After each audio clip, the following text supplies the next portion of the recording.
আসসালামু আলাইকুম। ইনফিনিটি ম্যাথমেটিক্সে আপনাদের সবাইকে স্বাগতম।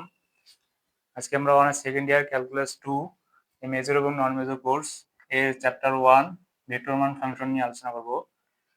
ভেক্টরমান ফাংশনে আমাদের যে টপিকগুলো রয়েছে সেগুলো আগে জেনে নেই।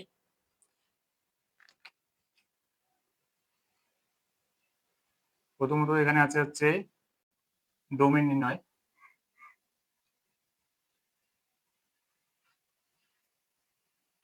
দ্বিতীয়ত হচ্ছে ফাংশনের লেখচিত্র।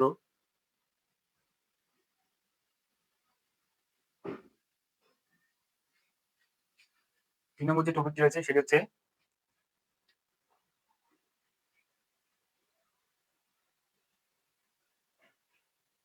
স্পর্শরেখার সমীকরণ। চতুর্থ টপিকটি হচ্ছে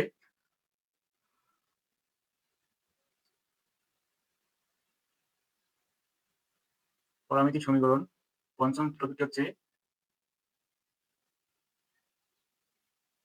কার্তেশীয় সমীকরণ। ষষ্ঠ টপিকটি হচ্ছে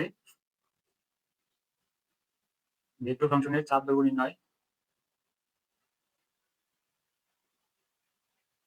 এবং সর্বশেষ যে টপিক রয়েছে সেটা হচ্ছে চাপ দৈর্ঘ্য পরামিতিকরণ। চ্যাপ্টার 1 এর ক্যালকুলাস 2 চ্যাপ্টার 1 এর ভেক্টর ফাংশনের বোর্ড কোশ্চেনের সকল কোশ্চেন কমন পেতে চাই, তাহলে আমাদেরকে ধারাবাহিকভাবে এই 7টি টপিকের উপর এক্সপার্ট হতে হবে। তো আমরা আজকে ধারাবাহিকভাবে 7টি টপিকের উদাহরণসহ কিছু অঙ্ক করব। প্রথমে আমরা ভেক্টর ফাংশনের ডোমেন নির্ণয়ের চেষ্টা করি। আমরা শিখব এখানে একটি ফাংশন লিখেছি এফ অফ টি, একটি vector function is equal I T square plus J ln T plus root over of T minus 1 K. এই ফাংশনের ডোমেন নির্ণয় করতে হবে। ফাংশনের ডোমেন নির্ণয় করার ক্ষেত্রে আমাদেরকে কিছু জিনিস লক্ষ্য রাখতে হবে। এখানে লন টি যদি থাকে, আবার রুট ওভার যদি রুটের ভিতরে একটা যদি চলন থাকে ফাংশন থাকে, তাহলে এই ফাংশনগুলো আমরা কিভাবে ডোমেন নির্ণয় করব। আবার যদি আবার ভগ্নাংশ আকারে থাকে তাহলে সেগুলো কিভাবে নির্ণয় করব, এগুলোর উপর ডিপেন্ড করে আমাদেরকে ডোমেন নির্ণয় করা শিখতে হবে। তো লন টি যদি প্রথমে শিখি, একটা ফাংশনে যদি লন থাকে, আমরা জানি লন এক্স এই ফাংশনের জন্য একটা শর্ত হচ্ছে এক্স গ্রেটার দ্যান 0। এক্স সবসময় গ্রেটার দ্যান 0 হবে, নাহলে এটি সংজ্ঞায়িত হবে না। আমরা যদি লন 1 নেই তাহলে এখান থেকে শুরু হবে লন 1 মানে 0। এরপরে লন 0 যদি নেই তাহলে এটা হবে ইনফিনিটি। লন -1 যদি নেই তারপর আসবে হচ্ছে ইনফিনিটি। লন -2 যদি নেই তারপর আসবে ইনফিনিটি। তার মানে যতক্ষণ আমরা লনের মান গ্রেটার দ্যান 0 না নিচ্ছি ততক্ষণ পর্যন্ত আমাদের লনের মানটি ইনফিনিটি আসতেই থাকবে। তো লনের ফাংশনটি সংজ্ঞায়িত তখনই হবে যখন এখানে যে চলক থাকবে সেটি গ্রেটার দ্যান 0 হবে। আবার যদি এরকম থাকে রুটের ভিতরে একটা চলক থাকে ফাংশন থাকে রুট এক্স মাইনাস 1 থাকলো, ঠিক এই ফাংশনটি কখন সংজ্ঞায়িত হবে, যখন রুটের ভিতরে মানটি পজিটিভ হবে। যখন ওই মানটি পজিটিভ আসবে তখনই এই ফাংশনটি সংজ্ঞায়িত হবে, নতুবা হবে না। কারণ হচ্ছে কি, যখন রুটের ভিতরে মাইনাস আসে তখন আমরা এটাকে ইমাজিনারি সংখ্যা মাইনাসকে আমরা ইমাজিনারি সংখ্যা কাল্পনিক সংখ্যা আই হিসেবে ধরে নিই, এটাকে -1 ইকুয়াল আই ধরা হয়। তো রুটের ভেতর এটাকে পজিটিভ ধরতে গেলে কি করতে হবে, x - 1 গ্রেটার দ্যান ইকুয়াল 0 হবে। এটার জন্য শর্ত হচ্ছে এখানে ভিতরে যে চলক থাকবে সেটাকে গ্রেটার দ্যান ইকুয়াল 0 ধরতে হবে। ইকুয়াল 0 কেন, কারণ রুটের ভেতরে এখানে 0 আসলে ফাংশনটির মান 0 হবে, তারপর আমরা একটা ফাংশনের মান পাবো, তখন ফাংশনটি সংজ্ঞায়িত বলতে পারবো। আমরা এই ফাংশনগুলোকে আলাদা আলাদা ফাংশন ধরে নেব। প্রথমে আই, এটাকে ধরলাম হচ্ছে F of T. F of T বলতে হচ্ছে টি স্কয়ার, এটি একটি ফাংশন। যে এটাকে লন অফ টি কে ধরলাম হচ্ছে জি of T. G of T হচ্ছে লন টি প্লাস এখানে কে এবং root over of T minus 1, এটিকে আরেকটি ফাংশন যদি ধরি এইচ অফ টি। এখানে তিনটি অংশকে আমরা তিনটি আলাদা আলাদা ফাংশন ধরে নিলাম। এই আলাদা আলাদা ফাংশনগুলো থেকে আলাদা আলাদা ভাবে আমরা কোন ডোমেইন নির্ণয় করি, সেগুলো যদি ইন্টারসেকশন নির্ণয় করি তাহলে আমরা প্রদত্ত যে ফাংশন এফ এটি ডোমেইন নির্ণয় করতে পারবো।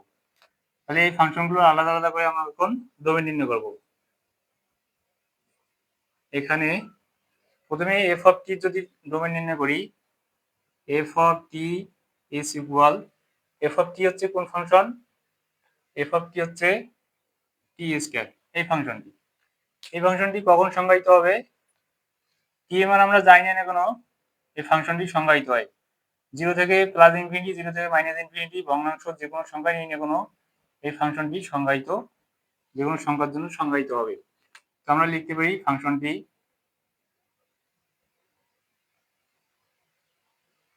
টি এর সকল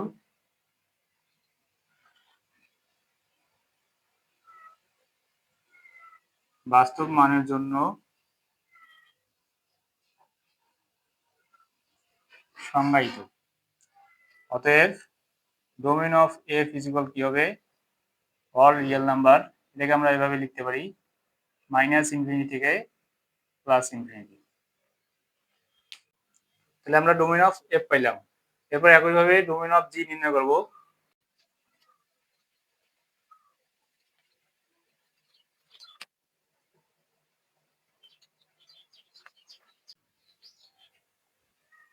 এবার G of T is equal 1t সংজ্ঞায়িত হবে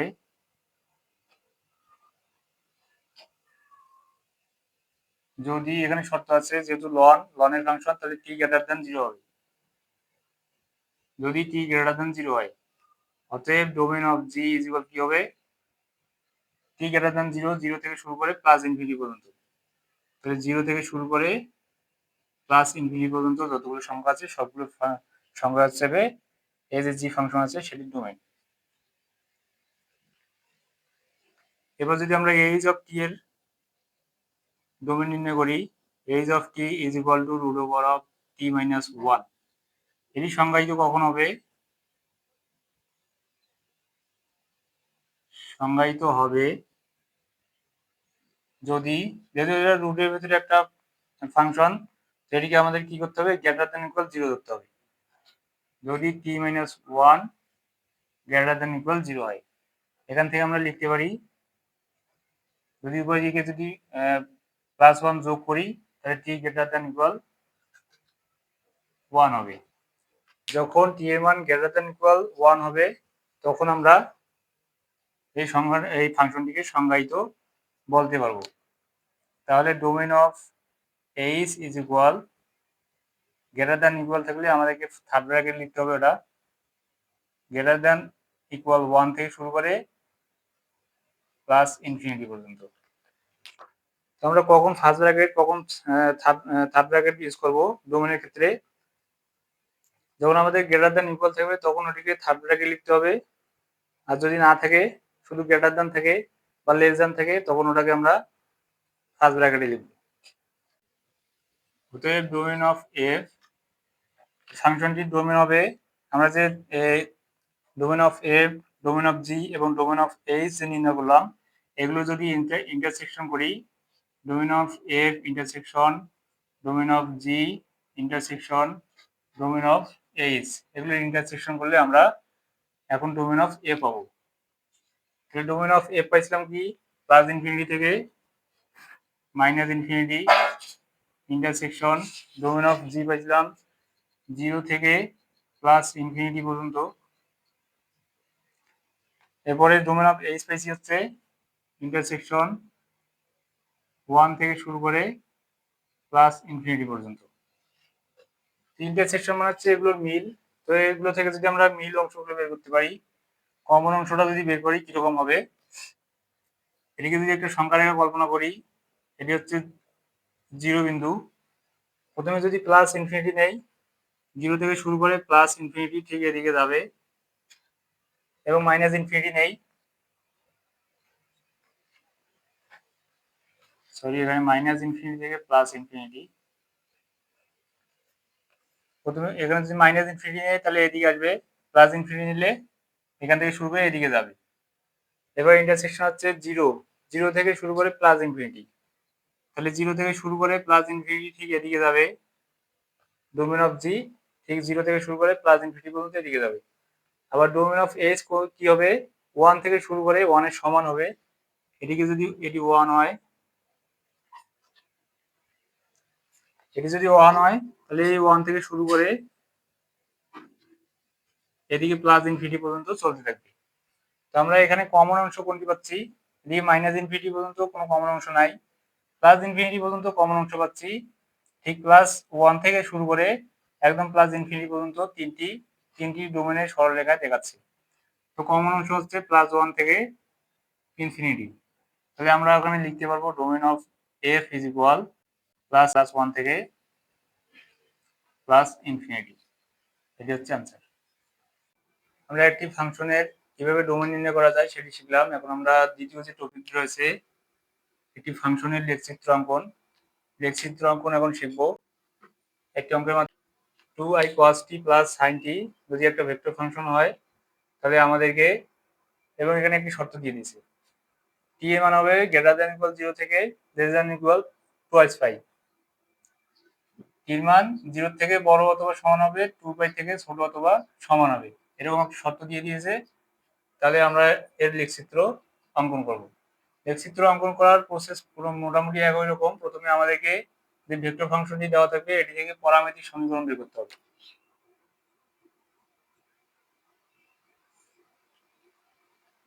প্রথমে আগে প্রদত্ত ভেক্টর ফাংশনের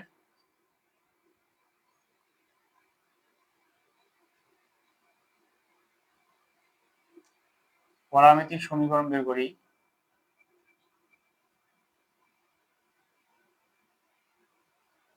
প্যারামেট্রিক সমীকরণ আসলে কিরকম? যদি একটি ভেক্টর এরকম হয় r equal ix plus J Y plus az, যদি এরকম একটা ভেক্টর ফাংশন হয়, এটা একটি ভেক্টর ফাংশনের প্যারামেট্রিক আকার। এটা শুধু যদি আমরা কম্পেয়ার করি, তো ix এখানে আছে, এখানে x এর জায়গা আছে 2 এবং cos t, তাহলে x ইকুয়াল কি লিখতে পারবো? 2 cos t। এখান থেকে 2 যদি এদিকে নিয়ে আসি, x/2 is equal cos t, এদিকে 1 নম্বর সমীকরণ দিলাম। এবং y সমান কি লিখতে পারবো? y এর জায়গায় এখানে কি আছে? sin t, y equal sin t, এদিকে 2 নম্বর সমীকরণ দিলাম। এরপরে কি করব? 1 ও 2 অঙ্কে বর্গ করে যোগ করি। 1 এবং 2 অঙ্কে যদি বর্গ করে যোগ করি কিরকম হবে?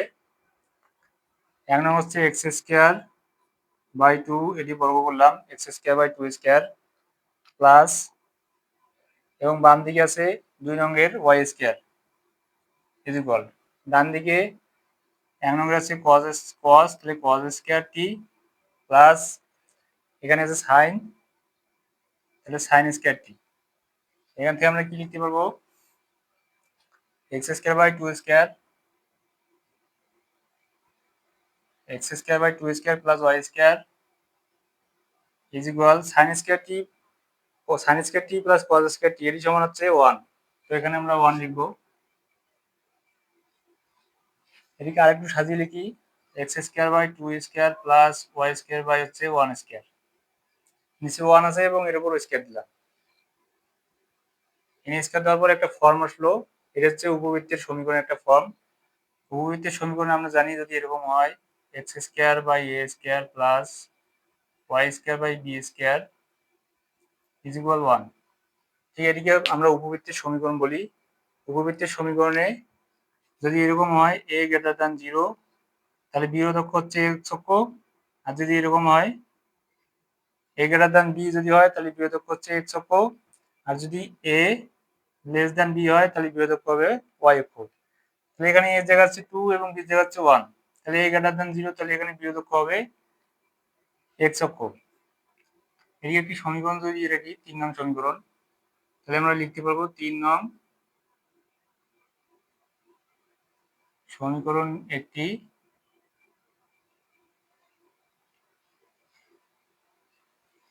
উপবৃত্তের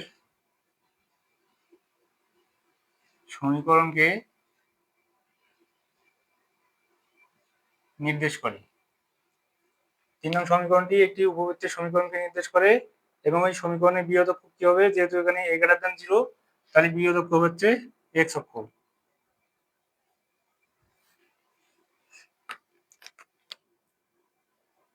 যার বৃহৎ অক্ষ x অক্ষ এবং ক্ষুদ্র অক্ষ হচ্ছে y অক্ষ। এখান থেকে আমরা বৃহৎ অক্ষ এবং ক্ষুদ্র অক্ষের যদি দৈর্ঘ্য বের করি, তাহলে বৃহৎ অক্ষের দৈর্ঘ্য ইজ ইকুয়াল 2 ইন্টু a। এখানে এর জায়গায় কি আছে, এর জায়গায় হচ্ছে 2, তাহলে 2 ইন্টু 2 ইজ ইকুয়াল 4 একক। তাহলে ক্ষুদ্র অক্ষ কি হবে, ক্ষুদ্র অক্ষের দৈর্ঘ্য 2 ইন্টু b, এখানে b এর জায়গা হচ্ছে 1, তাহলে ক্ষুদ্র অক্ষের দৈর্ঘ্য হচ্ছে 2 ইন্টু 1 ইজ ইকুয়াল 2 একক। বৃহৎ অক্ষ এবং ক্ষুদ্র অক্ষের দৈর্ঘ্য আমরা পেয়ে গেলাম উপবৃত্তটির।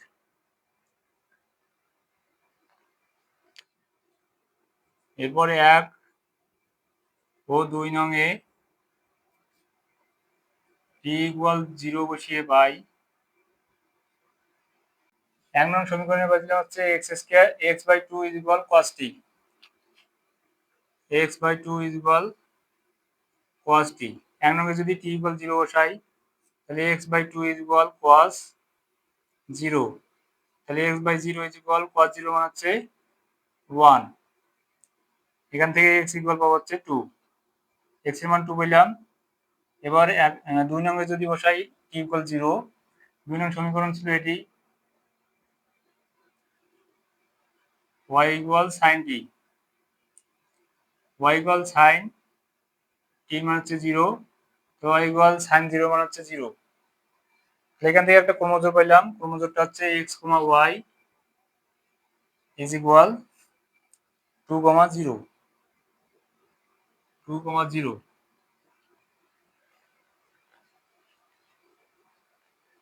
এরপরে 1 ও 2 নং এ এবার t ইকুয়াল যদি পাই বাই 2 বসাই, তাহলে কিরকম পাবো, 1 নং হচ্ছে x by 2 is equal cos t, তাহলে x by 2 is equal cos t মান বসাবো পাই বাই 2, তাহলে x by 2 is equal cos pi by 2 মানে হচ্ছে cos 90 ডিগ্রি, cos 90 ডিগ্রি মানে হচ্ছে 0, অতএব x ইজ ইকুয়াল টু 0।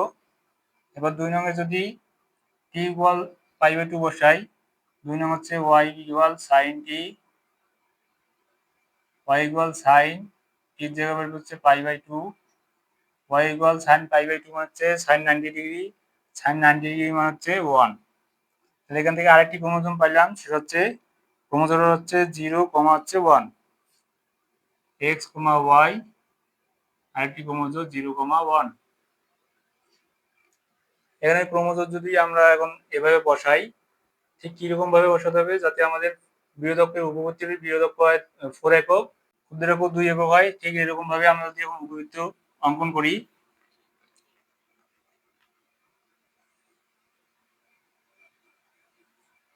প্রথমে যদি এই বিন্দু বসাই 2, 0, তাহলে এইখানে হবে 2, 0,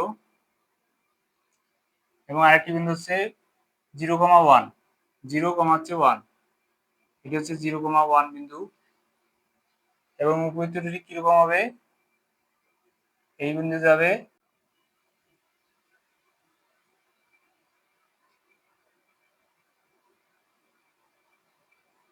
এটা হচ্ছে -1, 0, এটা হচ্ছে -2, 0।